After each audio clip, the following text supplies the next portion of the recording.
Newsmaker Sunday with Fox 10's John Hook. Thanks for joining us on Newsmaker Sunday. In the wake of the judge's ruling, Judge Susan Bolton's ruling this week on SB 1070, we thought we'd spend some time talking about where do we go from here, what would make sense in terms of immigration reform, and we're going to get it through the eyes of a guy who's been on the front lines of this for 15 years, attorney Nick Suriel, an immigration attorney. He's been a frequent guest on national talk shows as well, and he's been on the front lines of this. Before we get going, I'd like you to hold up this picture, because for you, this is personal, isn't it? It sure is, John, and thank you. Listen, I've been in the immigration quagmire for 41 years. This is the picture of a young family that came to the United States in 1969. And what you have here are my three sisters and I.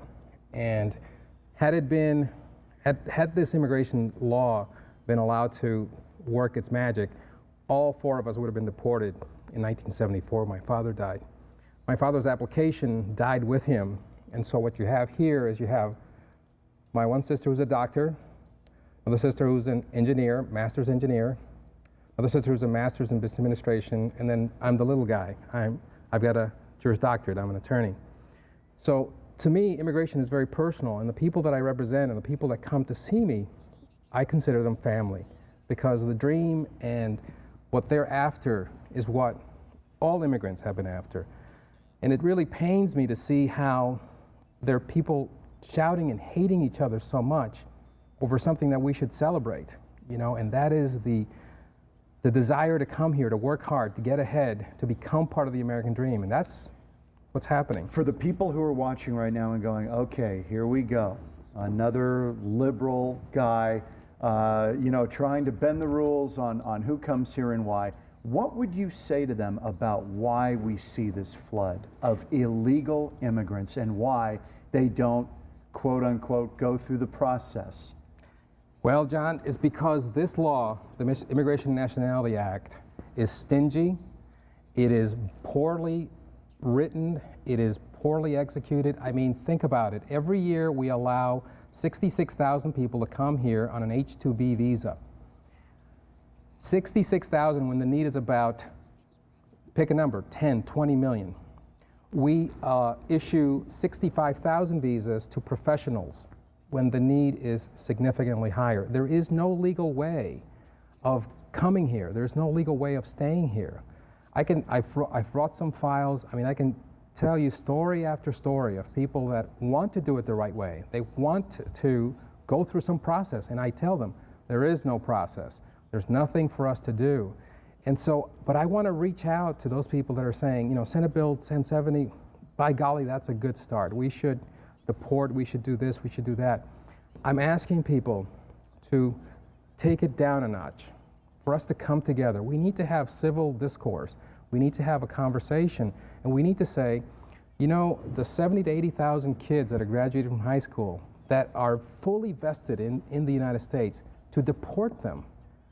I mean, it's like taking an investment and throwing it down the drain. I mean, a lot of these kids came here when they were a year old, 2 years old. Their parents were part of the amnesty that happened in '86. So you're talking about people that have been here most of all their lives. They're, in essence, in your view, Americans. They are Americans. Without the proper documentation. Yesterday I met They know no other country. They really don't. I mean, when I came to this country on a tourist visa with my father, my sisters, and my mother. From Dominican Republic. From Dominican Republic. I mean, basically, we came because my father wanted something for his children. He wanted an education, you know. The fact that we've got advanced degrees, the fact that we've achieved whatever we've achieved, is because this is the country that my father wanted us to be in. This is the country that pulled us to be here. And that's why, despite the death of both my mother and my father, we've kept going, because, and I really believe that my family story is the norm. In other words, it is the usual story. But unfortunately, it can't make it into that 10-second soundbite. You know, it can't make it into somebody shouting, and of course that's very, you know, very newsworthy. Let me show you, this was, we'll take a look at cut number one. This is right after the judge's ruling, as we got kind of the jubilant atmosphere down at the state capitol. And a lot of these people probably in the same boat that you're describing right now. So what you're saying is, for many of these people who are here illegally, and they are demonized by people saying, well, they broke the rules. Illegal is illegal, or as Russell Pierce says, illegal isn't a race, it's a crime. You're saying that there is no way for people to wait and go through the process. They'd never get here. That's right. Is that the bottom line? It is the bottom line. In fact, I've brought a couple of cases here. I will talk about one case. These are thick files you've got. Yeah, this is a typical case for me. I mean, this is a young woman that came here on a visitor visa, married a U.S. citizen, has established herself here. How long has she been here? She's been here 13 years. Okay, she is. I mean, if anybody were to meet my client Sylvia, they would say, well, "What are you talking about? She's in deportation proceedings." And I have to tell them, you know, this happens every day. I mean, good people like her.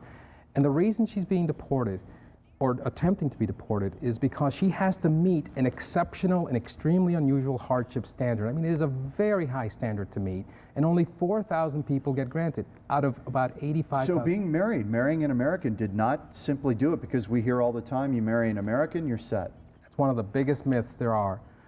Marrying a U.S. citizen gives you the opportunity to go forward, but actually getting any legal status is, I mean, it is, sometimes you get it, sometimes you don't. So let's talk, Nick, for a little bit, since you're in the middle of this and you do this every day. Common sense approach to this issue, because as I've pointed out when I've filled in on talk radio, we are the envy of the world in many respects, certainly in Europe, because we have this young, eager workforce, largely from Mexico. That's correct. And while Europe is aging, they don't have enough workers to support the economy. Sure. We've got this resource. Why can't we tap into it? Perhaps with more green cards. Let people who want to work come here and do it legally. Listen, Governor Napolitano, when she was here, used to say that we should staple a green card to every graduating PhD, every graduating master's, every graduating people in certain arenas. And I think that makes perfect sense. Of course, as the head of the Department of Homeland Security, I'm hoping that some of that reality comes to fruition when we finally get immigration reform done. You think we will get it?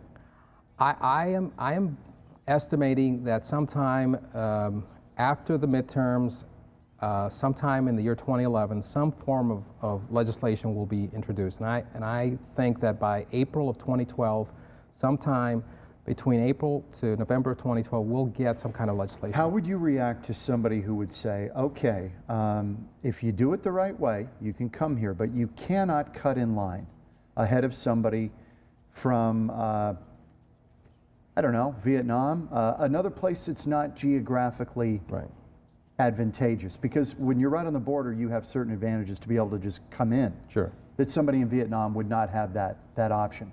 So how do we make it a fair and equitable system so that people can't cut in line? Well, you know, the McCain-Kennedy bill, and then afterwards the legislation that Senator McKyle got behind, I mean, envisioned a 15-year process. I mean, what a lot of people don't realize is that, you know, the immigration is not fast. I mean, waiting 10 or 15 years. I mean, I myself had to wait 16 years to get my green card, and then 5 years after that to get my citizenship. So the hallmark of immigration is waiting. You know, so I would tell those people, listen, I agree with you.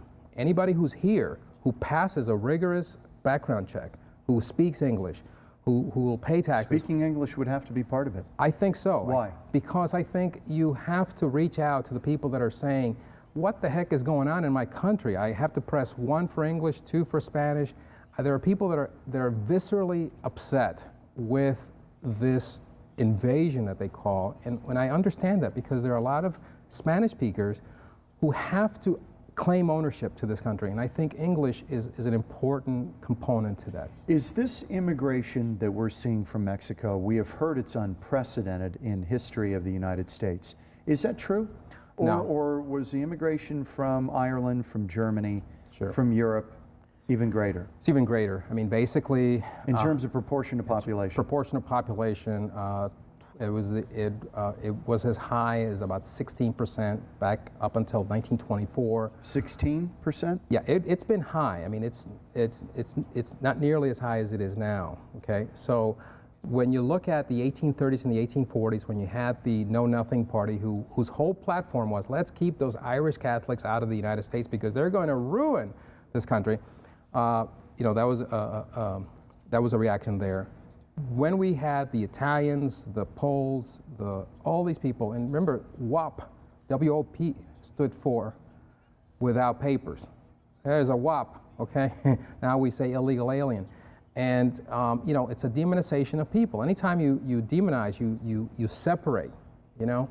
That's when you get this vitriol. That's when you get all this hatred. So, so we've been there before. We've been there many times before, and that's what really, it really is sad for me, because I'm a student of history. I mean, I've read through, I mean, Benjamin Franklin talked about how this group of people are not, they're not assimilating. He was talking about Germans in Pennsylvania in the 1740s. He came around, Benjamin Franklin came around and became, you know, more embracing. I mean, you know, he spent a good portion of his life in Europe.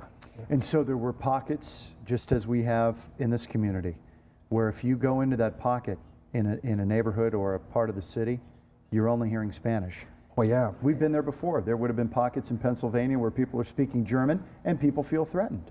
That's right. This is typical. Yeah, look, in Chicago right now, there's a very large Polish population. In fact, I brought you another case point.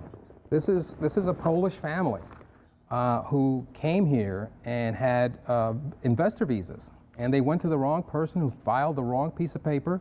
And you know what the answer is? You got to go back. So their businesses and their whole lives, and in fact, their motivation is their 17-year-old daughter, who's an honor student. They're saying, we came to this country because of her. We want her to have the opportunities. And the only crime they've committed is that they went to the wrong place. We've got about a minute left in this segment. Is it your sense that in terms of Mexicans coming here, that most want to become U.S. citizens, or most would like to just simply work and be able to go home? What's the breakdown in your view? In my opinion, the breakdown is about 60-40, okay? About 60% of the people that are here from Mexico want to stay. They've made a decision. They've come here to stay. In fact, my wife is Mexican. They buy into the American dream? Yes, yes. A lot of the Mexicans that come here that say, I'm only going to be there for a short while, wind up staying. A very large percentage would gladly go back and have some type of entry visa, okay? That's about a 20%. So I would tell you that the majority have come and they've decided, this is the country that I want to make it in. But what you're saying is they can't do it. They can't. There is not a legal way. When somebody says, well, you can come here, we'd love to have you, just do it the legal way, you say what? I say what I said to Russell Pierce. I told him, show me where in this immigration code you are going to allow them to do that, because it doesn't exist. I handed him this book and he wouldn't take it because he doesn't know it. Russell Pierce makes up statistic. Russell Pierce is a fearmonger. He is of the unfortunate of another long tradition we have, and that is you get elected by making people afraid. Do you believe, and I've had him on the program and I like him a great deal, do you believe he's a racist? No, you know, to me, I don't subscribe to those types of labels. When I came to this country and I didn't speak any English, I was called a spick, I was called stupid, I was called all kinds of things. You know what I did? I said, watch me. And so, to me, this is one of the things that I would love to change, and that's for people to stop yelling at each other. What part of illegal don't you understand? And the other side saying, hey, you're a racist, blah, blah, blah, blah. We don't get anywhere that way. So I don't subscribe to those types of labels. When we come back, we're going to talk to Nick Curiel, immigration attorney for 15 years. He's been right in the middle of this. He's seen it from all angles. What he makes of the judge's ruling, Judge Susan Bolton's ruling earlier this week on SB 1070. Back in a minute on Newsmaker Sunday.